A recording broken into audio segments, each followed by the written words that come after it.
অনেকটা বেলা হয়ে গেছে বন্ধুরা, প্রচণ্ড কাজের মধ্যে চাপ ছিল, তো সেই কারণে একটু দেরি করে খেতে বসেছি। এই দেখো আমার ভাই বোন অনেক কিছু রান্না করেছে, মাছ মাংস সবই আছে, যেহেতু ভাইয়ের জন্মদিন ও নিজের হাতে সব কিছু রান্না করেছে।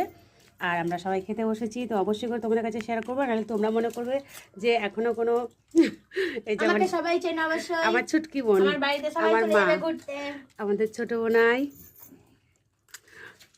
পুচকু, আমার ভাই বউ, আর আমাকে তো তোমরা দেখেছো, আমারটা দেখাতে হবে বন্ধুরা। হাই, চলো খাওয়া দাওয়া করে নিই, পরের ভিডিও নিয়ে আবার আসছি। সবাই খুব ভালো থেকো, সুস্থ থেকো, এটাই কামনা করি। এই দেখো আমি দেখো কত বড় কাতলা মাছের মুড়ো খাচ্ছি। চলে আসো তোমরা সবাই। এক জায়গায় ভিডিও বানাচ্ছে।